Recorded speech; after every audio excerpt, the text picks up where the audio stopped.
Hello, this is another episode of The Reality Dysfunction. This is Alex. This is Todd. We're here in the Frantz Fanon Community Strategy Center. This is the first episode of a four-part series investigating the ideas of Norberto Bobbio's texts, Left and Right, the Significance of a Political Distinction. There are 548 articles with Bobbio in the title on academia.edu, a popular site for peer-reviewed academic articles. There are 39,396 papers mentioning or citing Bobbio in the body. Who is this guy? He ran as a candidate for the Liberal Socialist Party of Italy and is known for his books on liberalism, Hobbes, and democracy. Michael Hart and Antonio Negri mention Bobbio casually in lectures, defining their place and understanding of the state.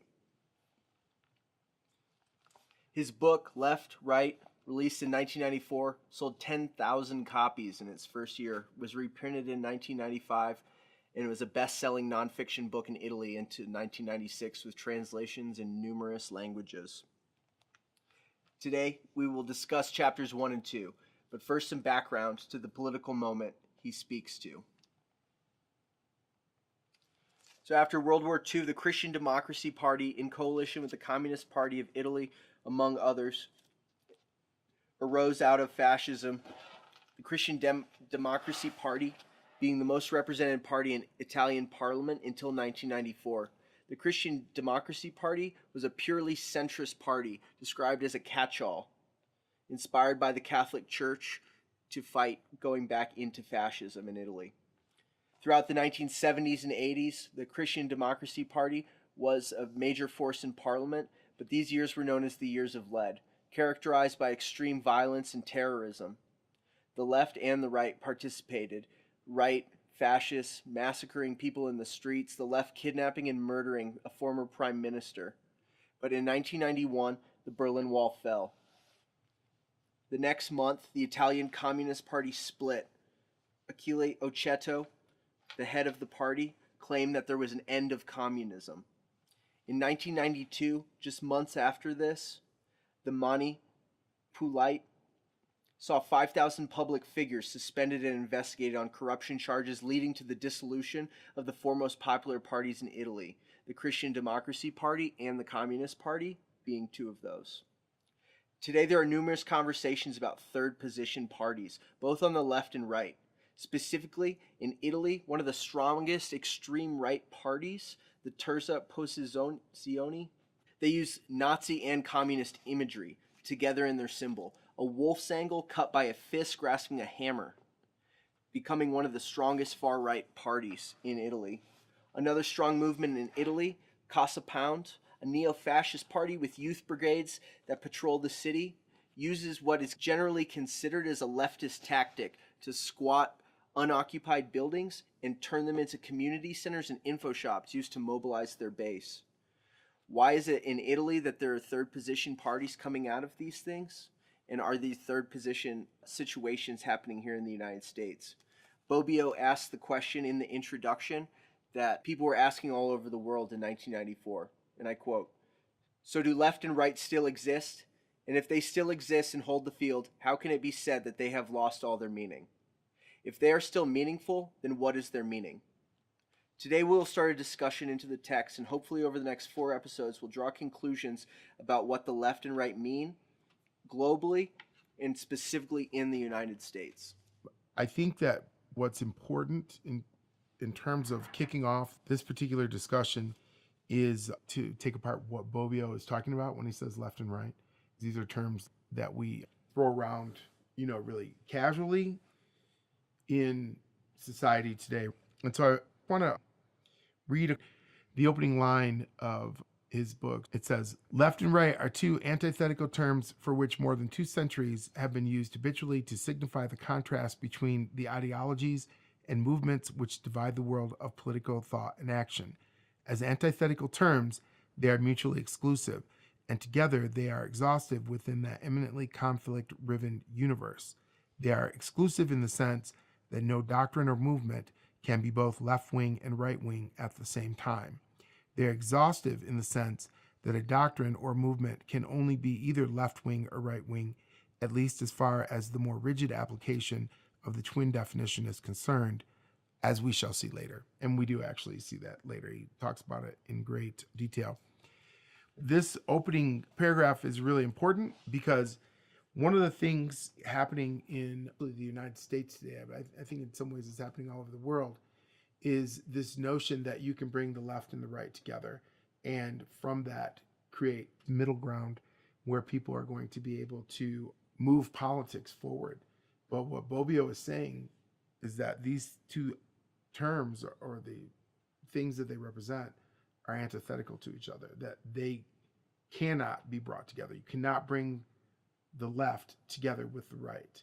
And so I think that one of the things that makes this book really interesting is that idea, because clearly, in some ways, he is swinging against the current of current history. Have presidents Bill Clinton, Obama, George Bush, who are these individuals trying to inhabit this center. And they seem like they're bringing these two different ends together, but as Bobbio was saying, it can't be left and right. It has to be either left or right. And so he talks a little bit more about what the center means in a couple more pages, but that's important to bring out, is that he is saying in this book that these two things cannot be the same thing. You cannot have a leftist movement that is conservative, and you cannot have a rightist movement that is enmeshed in the left. It's not possible. And that's because of the didactic nature of the relationship, right? Well, they're set up as binaries. So you have that with the didactic, or the binary nature of it, in that you have two sides of the coin, or as Bobbio calls it, the spectrum of political thought. And so you have many different points along the spectrum, but the two ends don't touch. And the thing that they have in common, as he's saying, is never that they're the same thing. It's that they both occupy extreme positions. And so as we begin to think that through too, I mean, that also gives us a little bit of an idea about what he might mean in terms of the center. I think maybe also knowing kind of the history of where the left and the right come from. Specifically, it was the commune. There was people on the left and there was people on the right of the main speaker of these things. And the left was generally seen as progressive, and the right was seen as the older people who were more conservative. The people on the right were the ones that supported the monarchy. People on the left were the radicals. And so they also, too, chose their colors. People who supported the monarchy chose the color white. And the people who were against the monarchy, who were proposing these, at the time, radical ideas about democracy and other types of government, they chose the color red. This is where those come from. Communists are red, and white is a color that's used. Cowards. So yeah, I mean, this has been going on for a couple of centuries, right? But I think it was helpful for me hearing that, because it finds it as literally like a position and not necessarily something like it's just like right now you are to the right of me. But in reality, I'm always to the left of you. Maybe I'm beyond this whole left-right thing. We'll find out.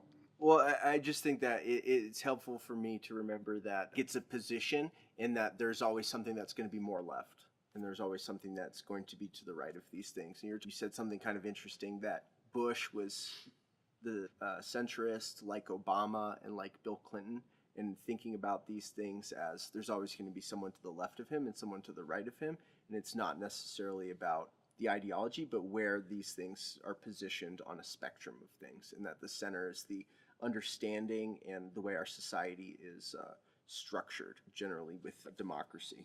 Bobbio also goes on to point out that the left and the right are not just ideologies. And he writes, to reduce them to purely ideological expressions would be an unjustifiable simplification. They indicate opposing programs in relation to many problems whose solution is part of everyday political activity. And so to think of them simply as ideologies, Bobbio was saying, that's an oversimplification. Because along that spectrum, you have many people who are on the left and many people who are on the right, and they have different ideas about how these things get done. So simply to say that somebody's on the right or somebody is on the left indicates position. It doesn't indicate much beyond that, other than the fact that these two things can't come together in terms of what they actually believe, because that's why they're on these different ends of the spectrum. And he says that the reason people get so confused in this society is, quote, the objection is that in a multifaceted democratic society in which many forces are at play, which agree on some points and not on others, and permit a great variety of alliances, problems cannot be posed in antithetical form as one thing or another, either left or right, and if it is not left-wing, it must be right-wing or vice versa. That's where these positionalities come from. These positions make up a central area between extremes, which is well known as the center.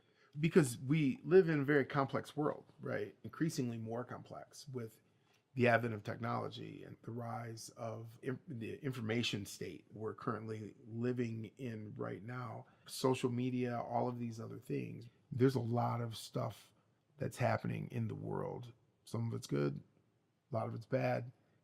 So the question that Bobbio I think, is dealing with in terms of left and right has more to do with how the left or the right, respectively, approach these different problems. He talks about, in a couple more pages, the difference between methods and values. And he's saying the left and the right have different approaches because they share different values. They have different things that are important to them.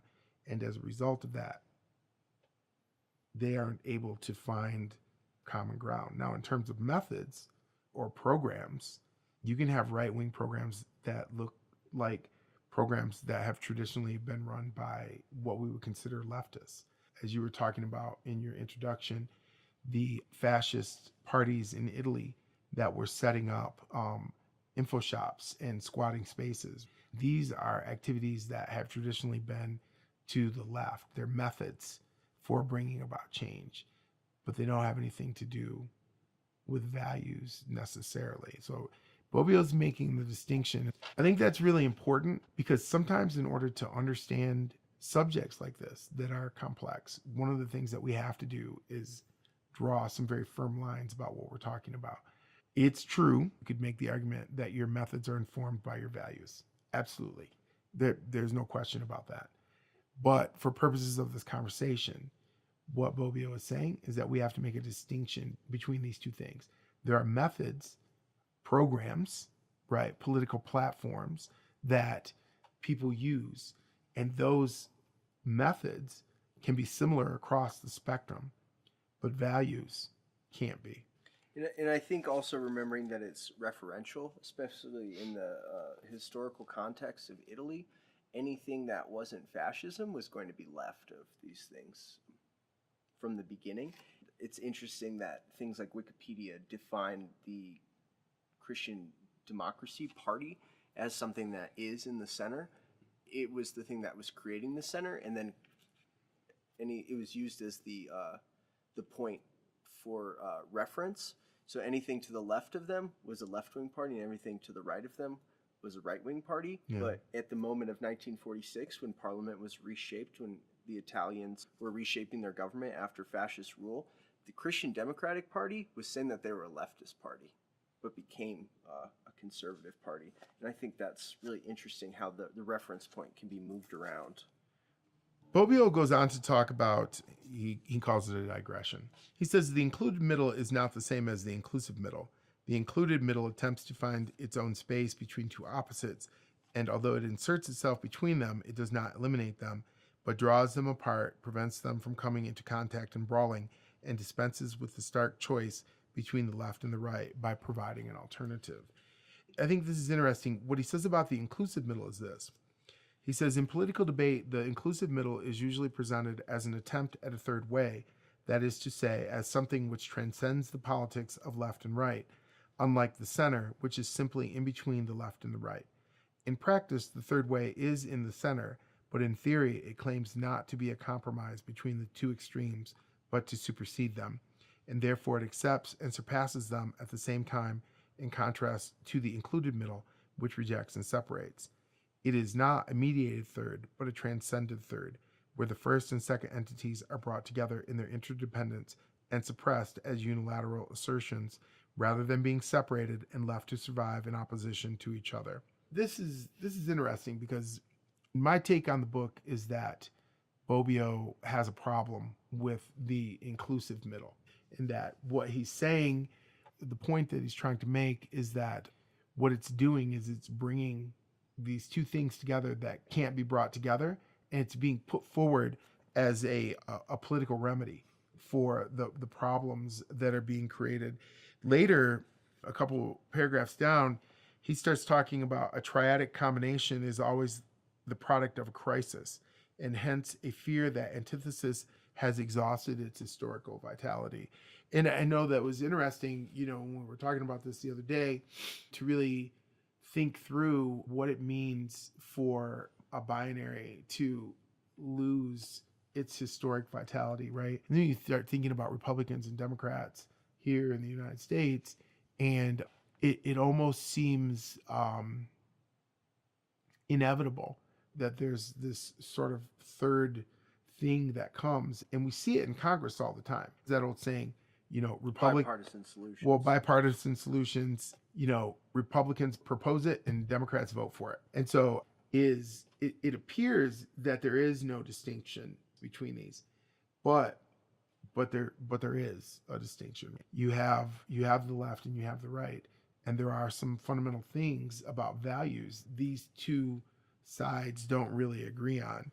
What I think is interesting also too is that Bobbio goes on to say that every form of synthetic thought is somewhat paradoxical because it attempts to bring together two opposing sets of ideas in which have always proved to be incompatible and therefore alternatives. The paradox is justified by the fact that all forms of synthetic thought always prove to be fruitless once they are put into practice unilaterally. I think this is a pretty devastating statement because, basically what Bobbio is saying is that you're bringing all these ideas together that don't really belong together, and it creates a paradox. It's this seemingly meaningless or absurd idea, but everybody's all like, oh, we're going to do this, and then they forge this bipartisan agreement. But when it's actually put into practice, it can only be implemented unilaterally, meaning that it can only benefit one side. And we see that all the time, right? We think about justice reform here in the United States, like this big package that was just passed, as like we were talking about the other day. I think the really important thing to remember about this is that this third position, this third way, comes out of a crisis. And right now in the United States, we have a crisis that too many people are fucking locked up in this country. And it's not going to do any good for the left or the right to do anything about it, except for their voting constituency. So in this moment, they came together to do a totally fruitless act, and it remains to be seen which side unilaterally is going to be benefited by this thing. But chances are it's going to be the right, because it's, most of the time it is the right. There's a crisis that the government is paying for too many people to be locked up, and the left has their voting base saying that too many people are locked up. So they had to come together and pretend like they could move beyond this whole left-right thing, but nothing has really changed, except maybe some people got less time. Very few people. Who really got let out of prison? If you look at it across the board, very little has changed. To think about it in that way, I could sit here and say, oh, the right's the one that's going to benefit from it or whatever, and then people would say, yeah, of course, Morales thinks that the right is the one that's going to benefit from it. But the reality is one side will benefit. Maybe you could make the argument that because there are somewhat of a reduction in the way that people are sentenced, that it's the people who are going to be sentenced who are the ones that are benefiting from it. But I think also there's the benefit that the crisis has been averted for the Democrats and Republicans here in the United States. Both of them will always benefit because this crisis will be averted, and it looks like the two were able to shake hands and make this great thing happen. But he says earlier on, before what Todd just read, that the inclusive middle is essentially a doctrine in search of practical politics, and as soon as this is achieved, it reveals itself to be totally centrist. So there's a doctrine that is created of these things, comprehensive justice reform, but it's totally empty. And it actually just further solidifies the already held power structure that we have.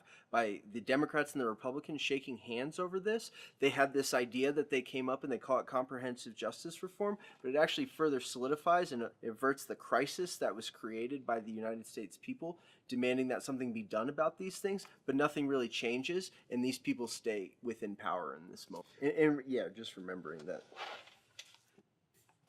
Bobbio goes on to talk about the Greens, and I know we keep saying this, but I think it's important. It's an important point that needs to be driven home. Is that the title of the book, Left and Right: The Significance of a Political Distinction, is literally really what the book is about. And so, what Bobbio is doing is trying to look at what left and right means as a political spectrum from all these different perspectives, right? And so, one of the things is he talks about is the Greens. And I thought that this was really interesting. And he asks the questions, are the Greens on the left or the right? And if we use the criteria usually adopted for making this distinction, it appears that sometimes they are on the left and sometimes they are on the right, or that they are neither left wing or right wing.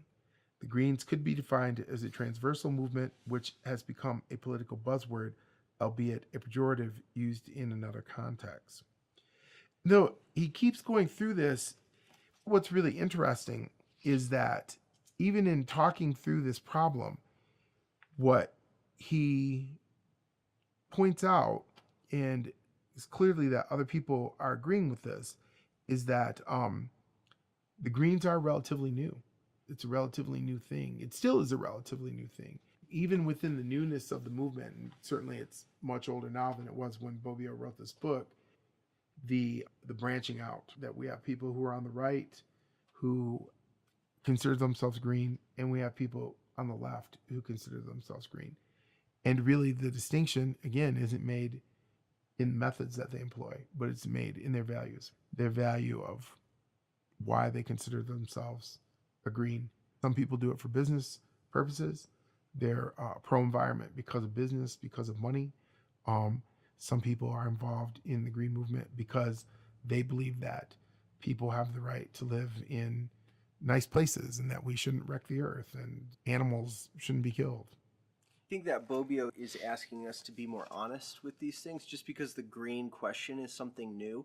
After industrialization, we now have this crisis of our planet, and we've had unrestricted and unregulated industry throughout the world and all these people catching up. And I think Bobbio is asking us to be more honest instead of saying that this is a new crisis, asking us to think of what the left and right has always been there, and that green is just another part of the value judgment and just another way of complicating the same spectrum of these things. Yeah, absolutely. And, he says, it is a question of whether human beings have a duty to other beings besides themselves or to other human beings, in particular to future generations, or the other question, whether these restrictions are imposed on humanity from outside or are imposed by humanity on itself.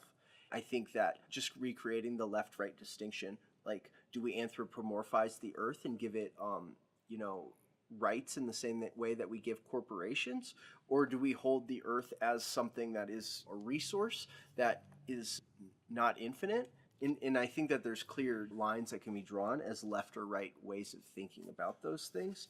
And it's interesting, the last thing he says of that little section, which is section 6 of the first chapter, says this question will introduce a distinction between the right-wing Greens and the left-wing Greens, and has in part already done so.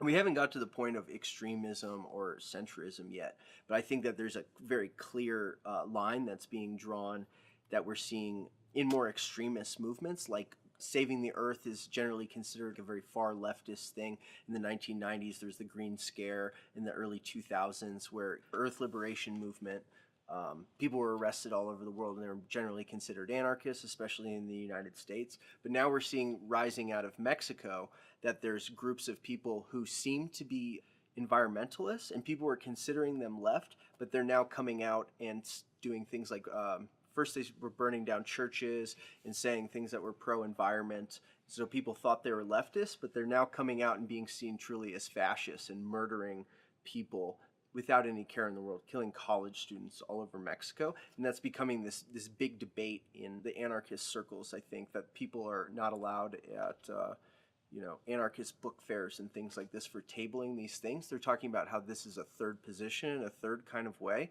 But I think anarchists are doing a right thing and saying, no, these are fucking fascist ideas. Just because it's pro-environment and pro-earth doesn't actually mean that it is leftist or even an idea that we want to entertain, just murdering people without thinking about these things. Clearly, this is what Bobbio is talking about. These movements, all of these movements, are going to have people on the left and people on the right. As a matter of fact, he goes on to write, the two terms of an antithetical distinction support each other. If there were no right wing, there would be no left wing, and vice versa. In other words, the right exists because there is a left, and the left exists because there is a right. I think an important point for us to reconcile ourselves to, that as long as we have politics the way that we have them, that there will be a left and there will be a right. Bobbio goes on to talk about what happens in countries when one of the sides of the spectrum becomes really ascendant over the other. What he doesn't say is that it goes away. Even within what we would consider an extremely leftist country, there's always a conservative element. There's always going to be a right of the center. Always. Yeah. This is what Bobbio was saying. It's, yeah. A real chicken and egg thing. There's no way to say which came. Left can't exist without the right. So inherently, if the right ceased to exist, so would the left in that same moment. And I think that has a lot to do with the way that we create meaning out of things, the seeing of the other or defining of the other. So these things exist because they're others. Yeah, he writes that in the antithesis between left and right, which is restricted to the political sphere, the respective force of the two terms is not established once and for all. It depends on the period and the circumstances, unlike in biology, followed by religion and ethic, where right is considered the stronger term. And I also think that's actually really important too. What we really begin to see, what Bobbio is doing, is introducing the fluidity of thought, particularly around the terms of right and left. Certainly we see that in the history of our own country. There are things in the past that were considered deviant in society, right? I mean, just really recent ones or things that are fairly recent. Anyways, thinking about voting rights for non-whites, about interracial marriage. I think the important thing really to remember is that Bobbio is exploring the fluidity of what left means to us doesn't necessarily coincide with what the left looked like 40 years ago or 50 years ago or 100 years ago, and the same for the right. And that's important because what that means is that this is a sliding scale. It's constantly sliding in terms of politics. And it makes sense that it would be, because politics as a part of culture really is constantly in flux in the way that we receive information, and the changes that are made are constantly impacting and contextualizing the way that we think about the world. If you look at the other ones that he's talking about, things like religion or biology, it's very hard for religion to change. Religion is not a sliding scale, and biology certainly isn't a sliding scale, and we should all be happy for that. He goes on to say that in Italian history, the right was predominant after unification, but this was followed by a period in which the left was predominant. The two parts continue to exist and base their raison d'etre on the existence of the other, even when one prevails over the other and the scales tip more and more in favor of one or the other. This is the point. When fascism, which was considered a right-wing movement, came crashing down, and rightly so for the majority of the world opinion, the star of the left rose so high that the right seemed to have disappeared, or at least to have lost so much of its standing as to put into question its survival. He goes on to talk about the sort of strategies that the defeated side employs. And what immediately begins to happen is that the defeated side, whether it's left or right, begins a conversation around, is the left-right distinction even important anymore? Because we see the ascendancy of the right is so great that left thinking is totally eclipsed. And so as a result, leftists or people on the left side begin this conversation that centers around whether or not the left-right distinction is even important. And then they begin to say, well, maybe we need to find another way. Now, I want to make it really clear. It could also be the star of the left rises really high, and then people on the right begin the same conversation. So I'm not making any favorites in saying that. It's just the way it came out. And neither does Bobbio. And what he's getting at is that at a certain point, the left or the right will become so strong, and that the only way to undermine the stronger of the two is to invalidate itself by saying that these things do not exist anymore. In 2016, the best that they could do was Hillary Clinton against Donald Trump. Donald Trump and the right rose so far in that moment, it seemed like the left didn't even really exist. But it's a good example. That brings us back to the whole notion of values, because that's really what kicked off this revival that happened right after this resurgence, after Trump is elected, and all of these freaking white supremacists and Nazis just come out of the woodwork. There begins a contest of values, really, at that point. And people had to ask themselves, what is important to me? And then we look at methods. Nazis show up to rallies, leftists show up to rallies, anti-fascists show up to rallies. Everybody has signs. Everybody has a speaker, right? No one wants the other person to talk. Exactly. And so, the methods, right, are the same. People are putting out zines. They're putting out different sorts of publications, memes on the internet, and, all this kind of stuff. Both claiming Nietzsche.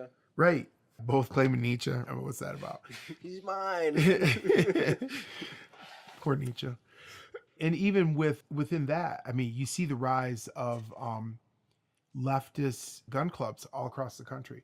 The Huey P. Newton Gun Club in Dallas, Redneck Revolt, the John Brown Gun Club in Phoenix, Arizona. Socialist Rifle Association is something against the NRA. The methods are the same. The distinction is made in the values. And this is where I think it's important to grab on to what Bobbio is saying. We brought up Nietzsche, and Nietzsche is an example, and so is George Sorel. He was famous for the Reflections on Violence. So it says specifically, George Sorel is the most famous precedent which can explain the apparent paradox. The author of Reflections on Violence played an inspirational role for left-wing movements, and this led to the creation of Italian revolutionary syndicalism, which had very few moments of glory in the history of our socialist movement. In later years, he became an admirer of both Mussolini and Lenin, and many of his followers in Italy became fascists. His greatest admirers in Italy were two honest conservatives, Pareto and Croce, who have been given various labels but could never be defined as left-wingers. So he's not saying George Sorel is actually a fascist, but he is someone that supported Mussolini, but also Lenin, who was a communist. I think what he's really getting at is that we've also seen examples of people using George Sorel on both the right and the left. I mean, that takes us into the second chapter of the book, right?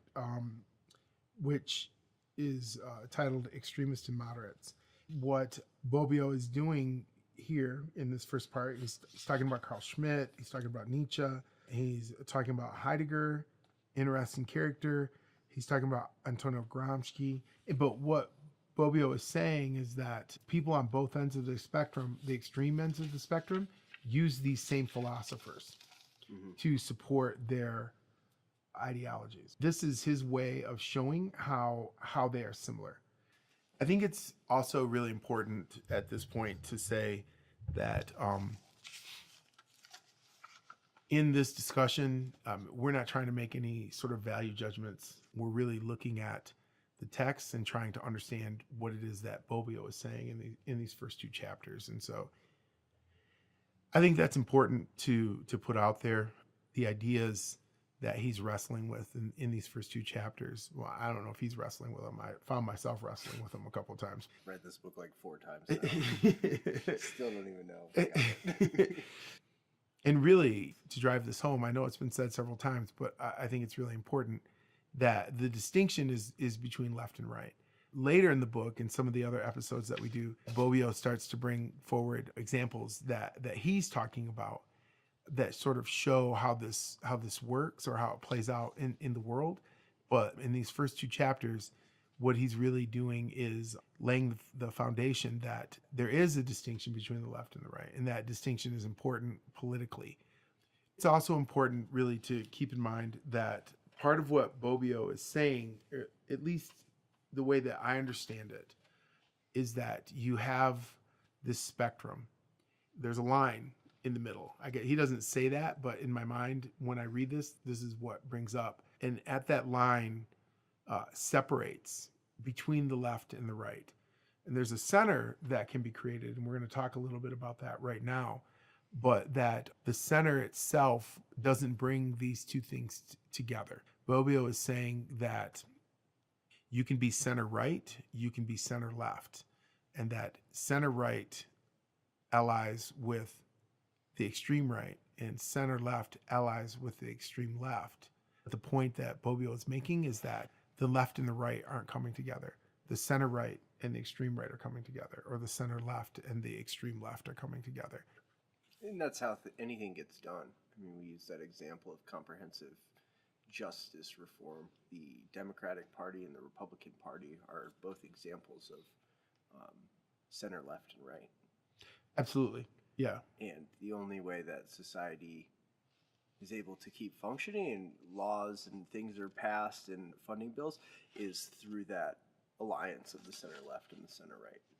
But they're still right and they're still left. Correct. And this is the point I think that Bobbio is really trying to bring out in these first two chapters anyways. One of the ways that he does this, and I think that this is actually pretty brilliant, is he starts talking about philosophers, Nietzsche, Carl Schmitt. For me, anyways, Carl Schmitt was the one that in some ways made the most sense. That and Gramsci. Schmitt was a Nazi. He was cleared at the Nuremberg trials of any war crimes, but he was a big Nazi, right? I mean, he in many ways provided the theoretical foundation of the Nazi state, in particularly his book, The Concept of the Political, where Schmitt puts forward the friend-enemy distinction. This idea of the friend-enemy distinction has laid the foundation for political movements on the left and the right for the last century. Mm-hmm.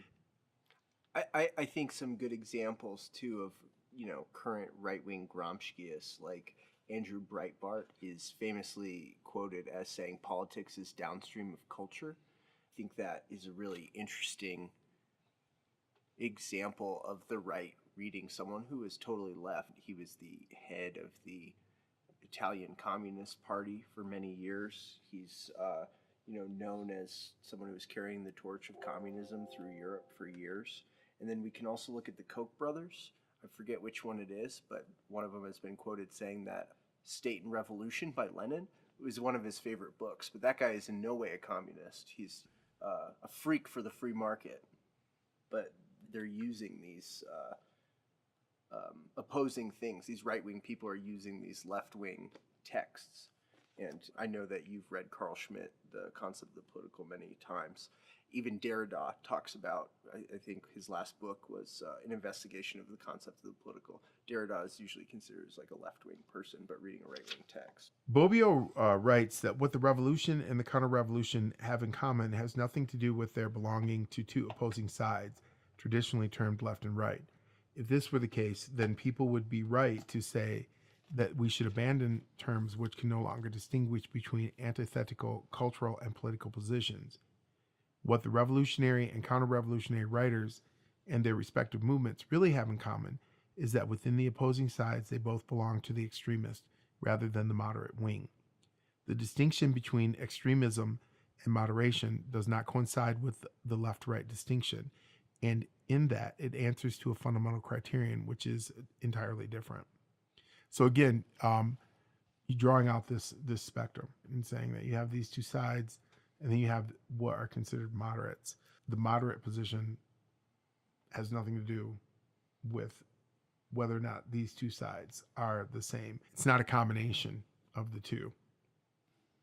He even goes further to put certain characteristics on both sides with the extreme, and something that he sees as characteristic of the extreme side is that they're generally against democracy and against the center, against the compromise of the center.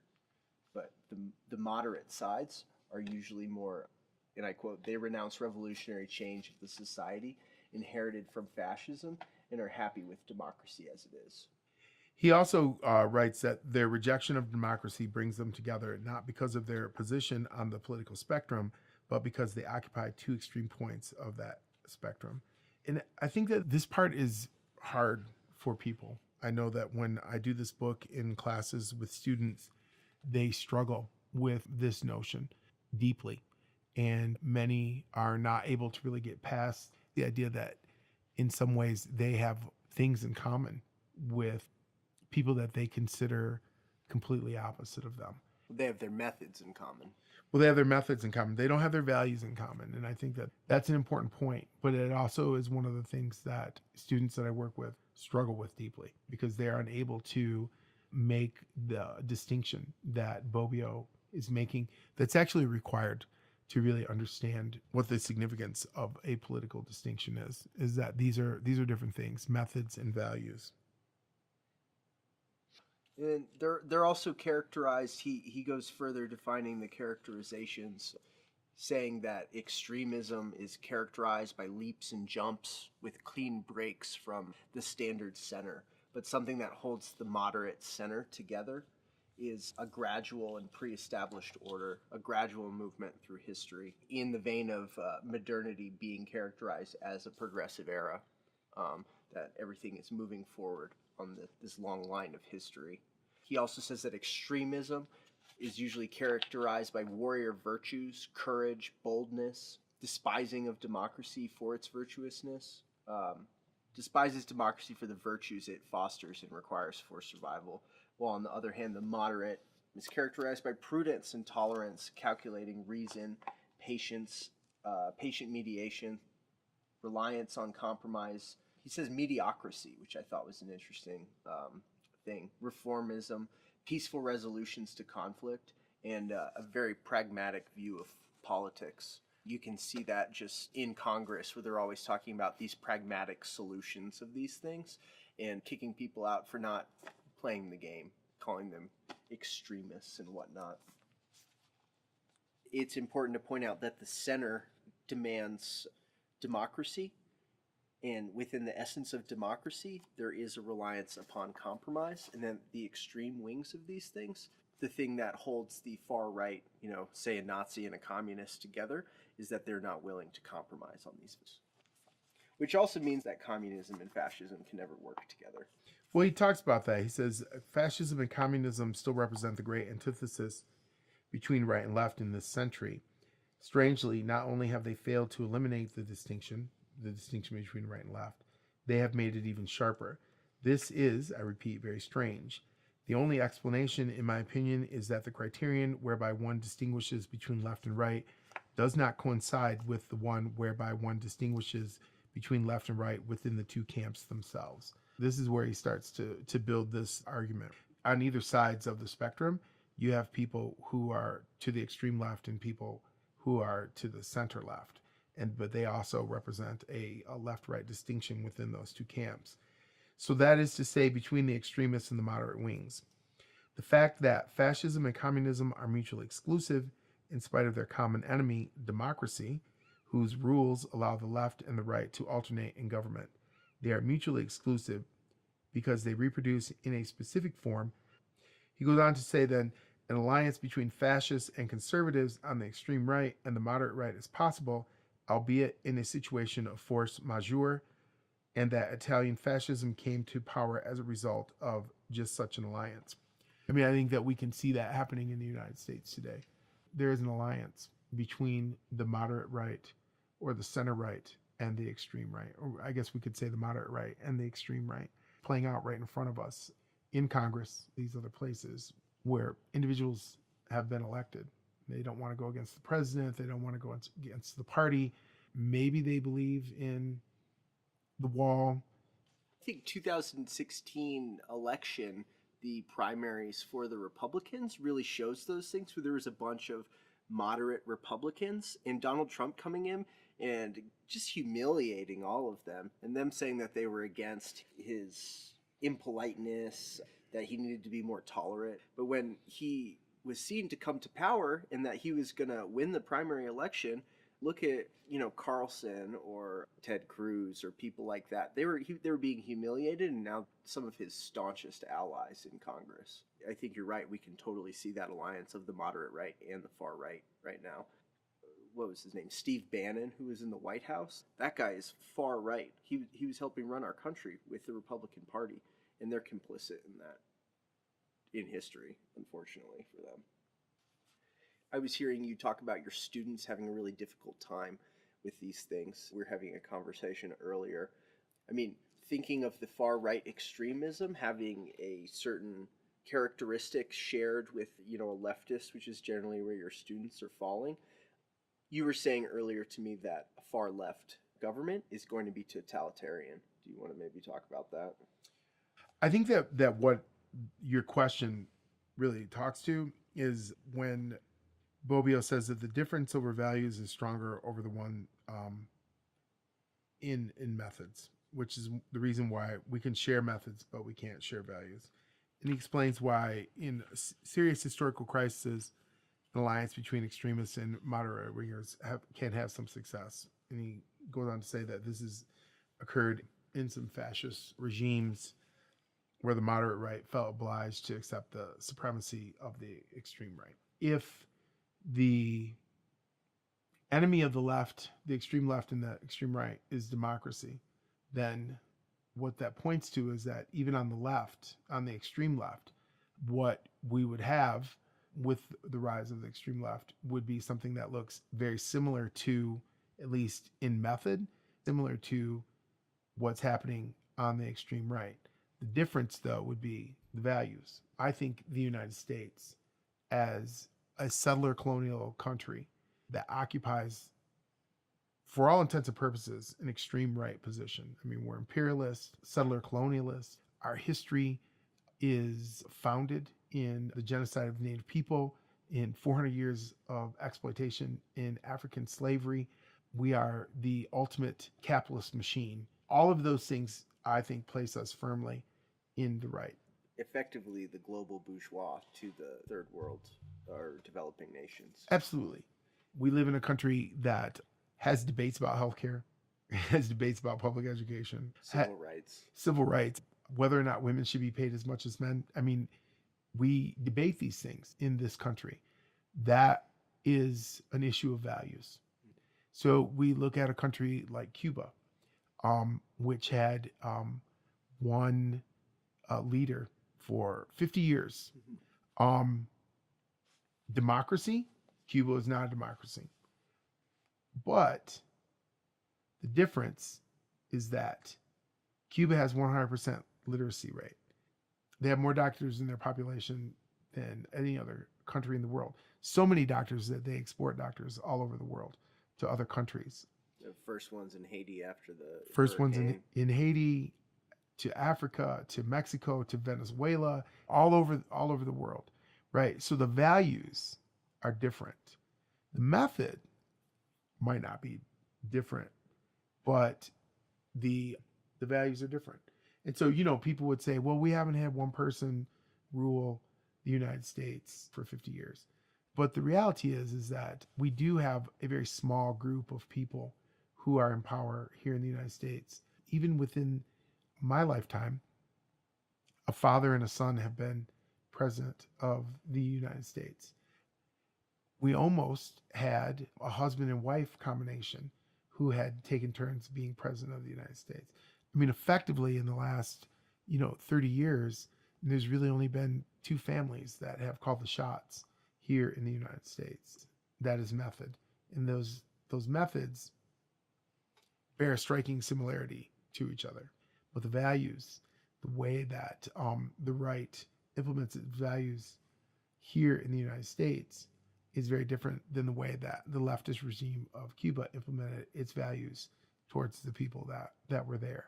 And I think this is part of what Bobbio is talking about when he says between extremism and moderates, the difference is concerned with methods. And between the left and the right, the difference is concerned with values. Yeah. Well, I was just thinking about the shared values. There's these examples of Gramsci and Nietzsche and Carl Schmitt. But I think it's kind of interesting to think about the post-left, which is this phenomenon saying that they're beyond left-wing politics. And the people that they look up to, their heroes. Ted Kaczynski is one of them, who, if you read I think it's like the case for, deindustrialization, or whatever his manifesto is, super anti-Semitic, like super right-wing, but also a lot of people on the far left extreme really like him because he was taking direct actions. That goes back to what Bobbio was saying in the opening paragraphs of this second chapter, is that both sides can share these thinkers because the thing that they have in common is their extremism. That's the thing that's in common, is that they both occupy extreme positions. Doesn't necessarily have to do with what they believe. It's just that they believe it in extreme ways. Mm-hmm. And so other thinkers who are extremists, then they're able to cross those boundaries because it's ideas that they're dealing with, not necessarily the way that the ideas play out or the practical application of the ideas. And then if people are like, oh, that's the problem with just dealing with ideas or whatever. I mean, if we're really going to understand any position, then what we have to do is deal with the ideas first in order to be able to think through what has to happen after that. So just talking about settler colonialism a second ago. Settler colonialism clearly occupies an extreme right position within the left-right distinction. But we have to think through what settler colonialism is. We have to dissect the idea. We have to think through what it means to be that. Before history. Well, Eugenics project, and the history is what hurts, right? We have to work through this in order to be able to deal with the methods, right? How do we dismantle settler colonialism? Well, we can't dismantle settler colonialism until we have a very clear understanding of what that actually is. I totally agree. I mean, it's dishonest to ourselves to not read. I mean, obviously, as we were talking about earlier, that right-wing people are reading leftist politics. We're doing a real disservice to ourselves by not engaging and trying to understand the ideas of the other side with these things, because they're actively creating these projects against us. Like, they affect us. It makes sense that people who consider themselves on the extreme right would read philosophers and thinkers of the extreme left, because the ideas and the notions that those people are putting forward are ideas and notions that think through how to challenge the state. I mean, they are speaking in the language of revolution. And so it also makes sense too that right-wing extremists would adopt and would use leftists because they are the only ones that have the vocabulary that they need to make the arguments that they want to make. Now, as Bobbio made a clear distinction, there's revolutionary and there's counter-revolutionary. They're making counter-revolutionary arguments, but they're still able to access these thinkers in terms of the ideas that they're using. Carl Schmitt was not a leftist, but all of us are very much steeped, whether we realize it or not, in the whole idea of the friend-enemy distinction. What you're saying is also making me kind of think of like the Turner Diaries. The Turner Diaries, yeah. I mean, that's a fun book. They're talking about like a counter-revolution. Yeah, I think it's clearly in the counter-revolutionary camp, yes. But that's not center. That's extremist politics that person is engaging in. It's extremist politics that person is engaging in. And so we know that there are people there who, on that end of that spectrum, who really would like to see an eradication of all people who are not white, whatever that specifically means, I'm not really sure. I think that one of the ways that plays out is you have this extreme right who's really pushing for this, and then you have this moderate right who, because of their values, because they are pro-imperialist and because they are pro-America and because they really do believe that America is a white country based on white Anglo-Saxon Protestant traditions and beliefs, they're willing to get rid of the Voting Rights Act or to weaken it. They're willing to fight against affirmative action. They do it under the guise of like freedom and responsibility, that everybody has the opportunity to lift themselves up. So the rhetoric doesn't sound as bad as we need to hang all these motherfuckers, but it's just as deadly. It's just as deadly. I guess I just wanted to take an opportunity to go back to the first chapter. We're talking about these versions of extremism and having a conversation, and I mentioned the post-left as a thing, and Bobbio was talking about, it should be noted that this alleged obsolescence of the left-right distinction was presented as its total repudiation and distortion rather than a synthesis which incorporated two opposites, and by incorporating them brought truth out of each. He goes on to say, it is clear that in a situation in which one became so predominant as to leave little room for the other to be taken seriously as a political force, undermining the left-right distinction becomes an obvious expedient for hiding one's own weakness. And I'm wondering, moving to having conversations like the post-left, that these people are beyond the left-right distinction, would Bobbio say that these people who are saying that they're beyond these things, are they really just admitting the defeat of the left? I think that mostly it's just that they have a very shallow understanding of what all this really means. I mean, personally, I think that lots of times when people make statements like that, they're trying to like carve out some sort of position for themselves to like become a leader of some new thing or whatever. They're not beyond the left right distinction. I mean, they're not. Mm-hmm. It's always interesting to hear people claim new sort of like theoretical spaces, but I don't really see where what they're doing is really all that new. It's a challenge. That's a fucking mess, you know. I mean, okay. He had a dictionary next to him. He had a dictionary. He had a thesaurus. Yeah. Kaczynski. MSU, right? Yeah. No. Did he go to MSU? Didn't he? Or did he go to U of M? He must went to U of M. We also went to Harvard. Oh wow. Which is where all of our presidents go. So cool. Yeah, no, they're not beyond this distinction. I think that they have a little ways to go in explaining to the rest of us why we should accept that as being true. Well, I think it's ignoring like that the left and right distinction is based on a values judgment. And I think that they're making a conversation of that their methods are different than all these other people. Well, I mean, what's even really different about their methods? I'm not. No, I know you're not saying that. I'm saying what's even really different about their methods. Right, people have been bombing and doing terrorist activities and making fucking zines or whatever the fuck they do. Yeah, I just don't. I don't even see what's really new about that.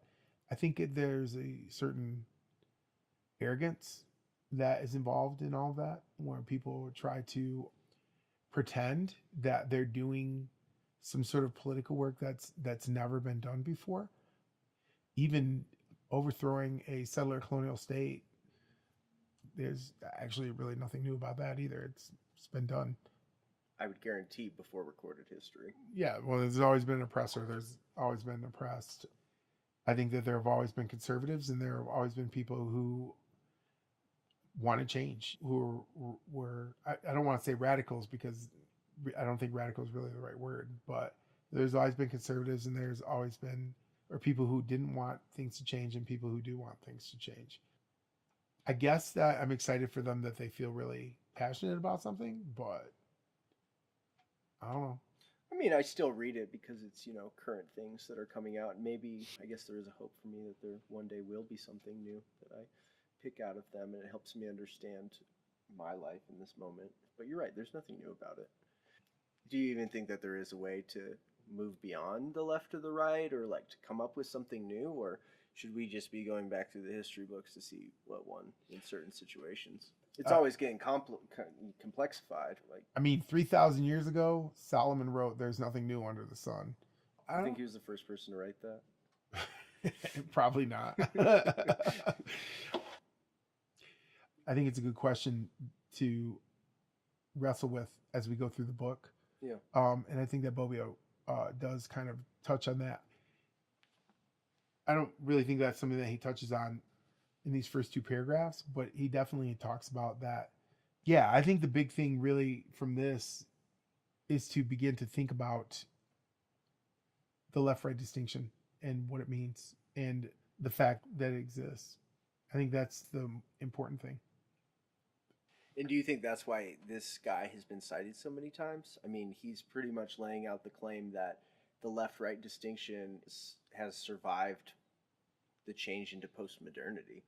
I think that's one of the reasons. I also would say to anybody that's listening to this, regardless of how we may sound as we're talking about this, this book is fucking brilliant.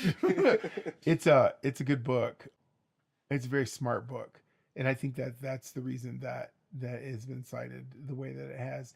That the other thing that number of citations really goes to prove is any talk about the left-right distinction being dead is greatly exaggerated. Yeah. I mean, it's definitely still alive here in the United States. I can't speak to the modern history of Italy, but I have a feeling it's still going strong there. Okay. We want to thank everybody for listening. My name is Ernesto Mireles. Alex Yanish. And we are the Reality Dysfunction. Tune in next time.